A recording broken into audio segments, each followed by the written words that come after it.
आज आपण सोडवणार आहोत MSCIT इरा सेशन 24। सगळ्यात पहिले आपल्याला सेशनचा परिचय पाहून घ्या। त्यानंतर या ठिकाणी ऑफिस स्किल्सवर जायचं आहे। ऑफिस स्किल्सवर गेल्यानंतर या ठिकाणी आपल्याला पहिलं नॉलेज चेक इथे दिलेलं आहे, तर पहिल्या नॉलेज चेकवर क्लिक करा आणि त्यानंतर याच्यातून स्टार्ट करायचं आहे।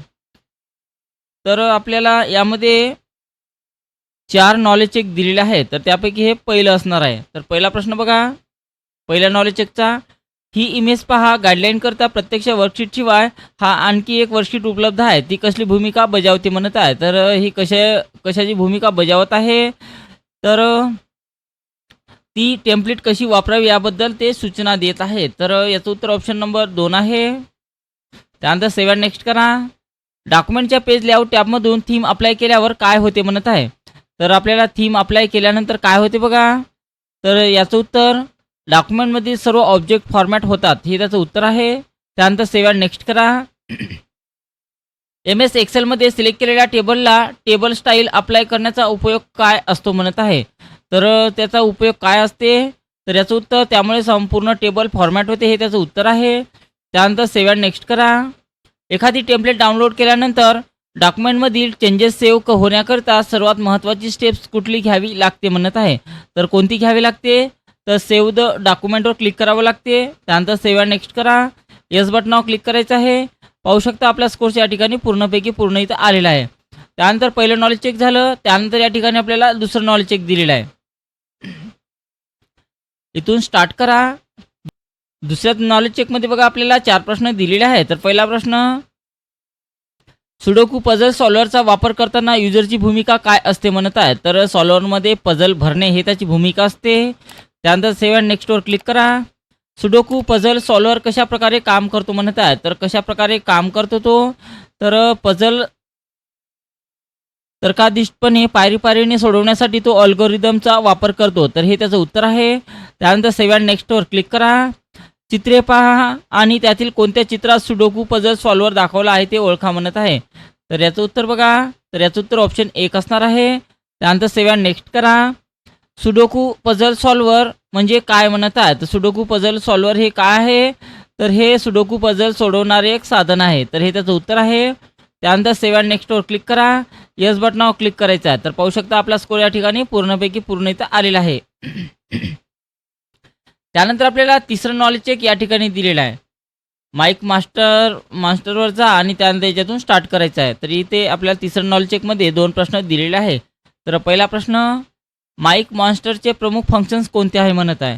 तर कोणता आहे बघा, तर AI जनरेटेड व्हॉइस ओव्हर्सना टेक्स्टमध्ये कन्वर्ट करणे, तर हे त्याचं उत्तर आहे। त्यानंतर सेव्ह अँड नेक्स्ट करा। माईक मॉन्स्टरचे कोणते फीचर उच्चार सुधारण्यासाठी युजर्सना मदत करते म्हणत आहे।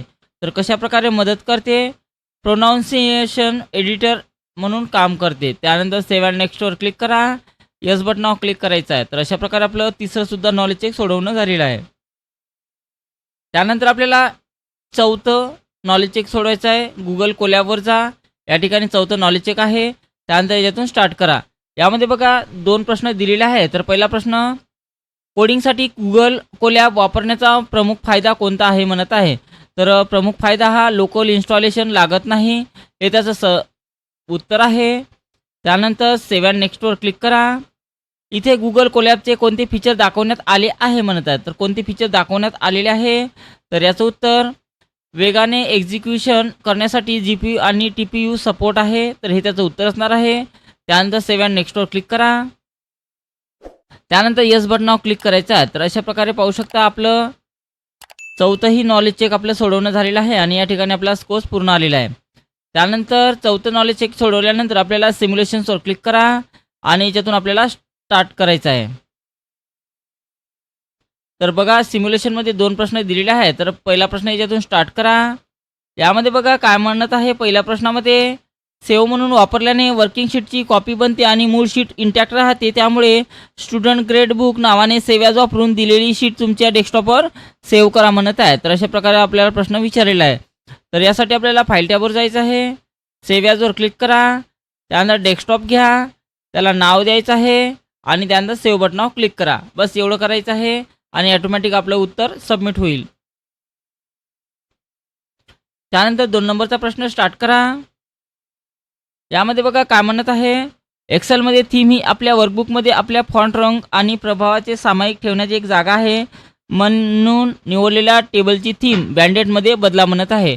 थीम चेंज करण्यासाठी पेज लेआउट या टॅबमध्ये जा, थीममध्ये जायचं आहे आणि यातून बँडेड नावाची थीम इथून घ्यायची आहे आणि त्यानंतर आपलं उत्तर ऑटोमॅटिक सबमिट होऊ द्यायचं आहे. त्यानंतर येस बटनावर क्लिक करा. तर अशा प्रकारे आपलं सिम्युलेशनसुद्धा सोडवणं झालेलं आहे.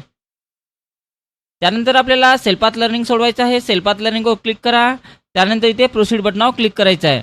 पाहू शकता यामध्ये 5 प्रश्न दिलेले आहेत. तर याच्यातून स्टार्ट करा.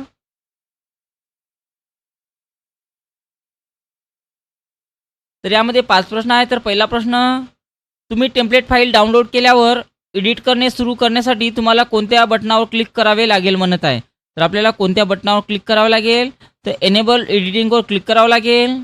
त्यानंतर नेक्स्ट करा. एक्सेलमधील कोणत्या टॅबमध्ये फाईल सेव्हिंग ऑप्शन्स आहे म्हणत आहे.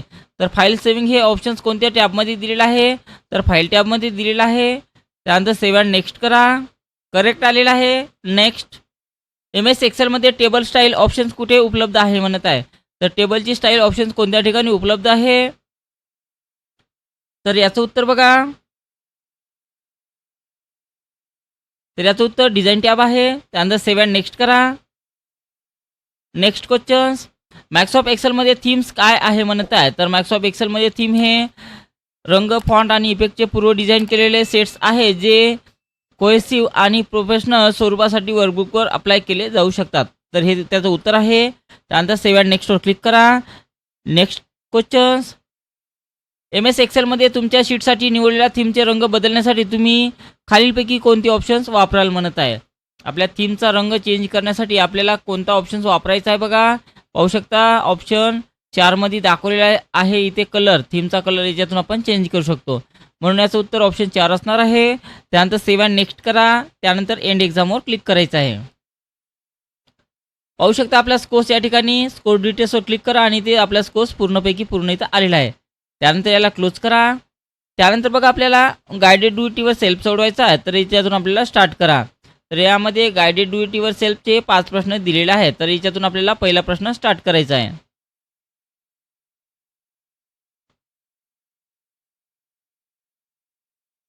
ग्रेड बुक शीटमध्ये संपूर्ण टेबल सिलेक्ट करा आणि home tab style group format as a टेबलचा वापर करून white table style light 1 apply करा म्हणत आहे. तर अशा प्रकारचा प्रश्न आपल्याला विचारला जाईल. काय करायचं आहे, हा जो टेबल आहे व्यवस्थित इथून इथपर्यंत अशा प्रकारे सिलेक्शन करा. सिलेक्शन केलं त्यानंतर आपल्याला कशामध्ये जायचं आहे, format as a table. Format as a टेबलमध्ये जा आणि यातला पहिलाच घ्यायचा आहे आपल्याला. पहिल्याच याच्यावर क्लिक करा आणि त्यानंतर बाहेर क्लिक करून आपलं उत्तर सबमिट करायचं आहे. आलं बरोबर. ओके करा आणि त्यानंतर नेक्स्ट क्वेश्चन लावायचा आहे.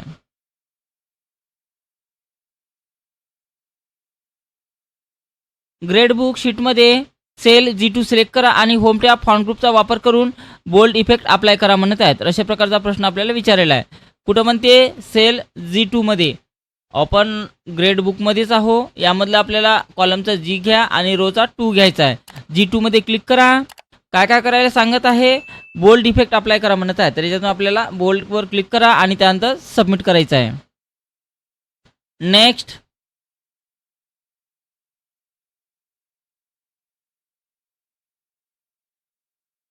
ग्रेड बुक शीटमध्ये सेल B2 सिलेक्ट करा आणि home tab font group font colour ऑप्शनचा वापर करून standard red colour font colour apply करा म्हणत आहे. तर स्टँडर्ड रेड कलर आपल्याला फॉन्ट कलर द्यायचा आहे. कशामध्ये, B2 मध्ये. तर B2 ला सिलेक्शन करा. B2 ला सिलेक्शन केलेलं आहे. फॉन्ट कलरमध्ये जा आणि यातून आपल्याला रेड कलर द्यायचा आहे. तर रेड कलरवर क्लिक करा, बाहेर क्लिक करायचं आहे आणि त्यानंतर आपलं उत्तर सबमिट करा. ओके करायचं आहे. त्यानंतर नेक्स्ट क्वेश्चन्स लावा इथून.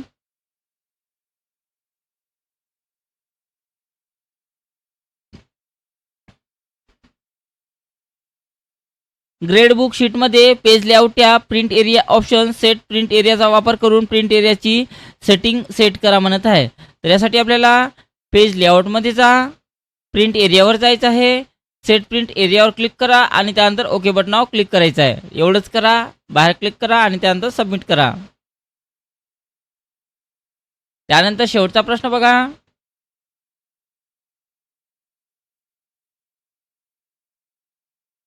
फाईल टॅब सेव्हचा वापर करून दिलेलं डॉक्युमेंट तुमच्या डेस्कटॉपवर स्टुडंट ग्रेड बुक नावाने सेव्ह करा म्हणत आहे. तर सेव्ह करण्यासाठी फाईल टॅबवर जा, सेव्हवर क्लिक करा, डेस्कटॉप घ्यायचं आहे, कोणतं नाव द्यायचं आहे, स्टुडंट ग्रेड बुक. तर हे नाव मी इथून कॉपी करतो.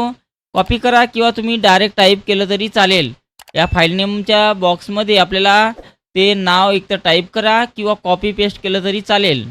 अशा प्रकारे मी कॉपी पेस्ट केलेलं आहे. त्यानंतर सेव्ह करा आणि त्यानंतर आपलं उत्तर सबमिट करायचं आहे. तर पाहू शकता आपलं गाइडेड डू इट युअरसेल्फचे सर्व प्रश्न सोडवणं झालेलं आहे आणि त्यानंतर एंड एक्झामवर क्लिक करावं लागेल. त्यानंतर येस बटनावर क्लिक करा. तर पाहू शकता या ठिकाणी आपला स्कोअर पूर्णपैकी पूर्ण इथं आलेला आहे. त्यानंतर आपल्याला गाइडेड डू इट युअरसेल्फ झाल्यानंतर सेशन कंप्लीशन टेस्ट सोडवायचं आहे. त्याच्यावर क्लिक करा आणि याच्यातून स्टार्ट करा.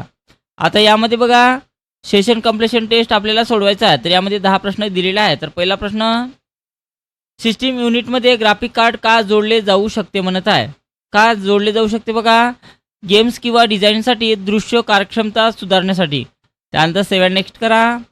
ऑपरेटिंग सिस्टीम सुरू होण्यापूर्वी आवश्यक डेटा कोणत्या घटकात साठवला जातो म्हणत आहे. तर कोणत्या घटकातनी साठवला जातो, तर याचं उत्तर रॉम आहे. त्यानंतर सेव्ह नेक्स्ट करा.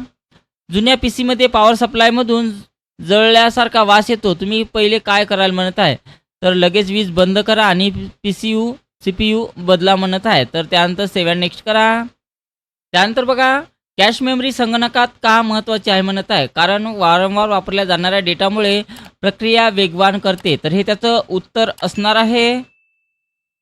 त्यानंतर सेव्ह नेक्स्ट करा. सिस्टीम युनिट असेंबल करताना तुम्हाला रिकामा PCI स्लॉट दिसतो, तिथे काय बसवू शकता म्हणत आहे. तर त्या ठिकाणी आपण ग्राफिक कार्ड बसवू शकतो. त्यानंतर सेव्ह नेक्स्टवर क्लिक करा. कम्प्युटर लॅबमध्ये काम करताना तुम्ही पाहता की USB पेन ड्राईव्ह डिटेक्ट होत नाही, कोणता पोर्ट तपासावा म्हणत आहे. तर यासाठी आपल्याला USB पोर्ट तपासावा लागेल. त्यानंतर सेव्ह नेक्स्ट करा.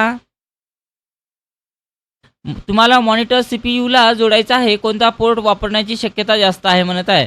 VGA किंवा HDMI पोर्ट आहे. त्यानंतर सेव्ह नेक्स्टवर क्लिक करा. तुमच्या मित्राला PC मधील आवाजाची गुणवत्ता सुधारायची आहे, कोणते एक्सपेन्शन कार्ड बसवावे म्हणत आहे. तर कोणतं एक्सपेन्शन कार्ड बसवावं लागेल, तर साऊंड कार्ड बसवावं लागेल. त्यानंतर सेव्ह नेक्स्ट करा. अपग्रेड करताना तुम्ही नवीन नेटवर्क कार्ड जोडले, याचा काय फायदा होईल म्हणत आहे. तर यामुळे आपल्याला नेटवर्क किंवा इंटरनेटशी जोडणे सहज सोपे होते. आणि त्यानंतर सेव्ह नेक्स्टवर क्लिक करा. सायन्स फेअरमध्ये विद्यार्थी संगणकाची स्क्रीन मोठ्या डिस्प्लेला दाखवू इच्छितो, कोणता पोर्ट वापरावा म्हणत आहे. तर कोणता पोर्ट आपण वापरायला पाहिजे, तर HDMI केबल पोर्ट आहे. त्यानंतर सेव्ह नेक्स्टवर क्लिक करा. येस बटनावर क्लिक करायचं आहे. तर अशा प्रकारे आपलं शेवटचं सेशन कंप्लीशन टेस्टसुद्धा सोडवणं झालेलं आहे. आणि अशा प्रकारे आपल्याला इरा सेशन 24 कम्प्लिटली सोडवायचं आहे.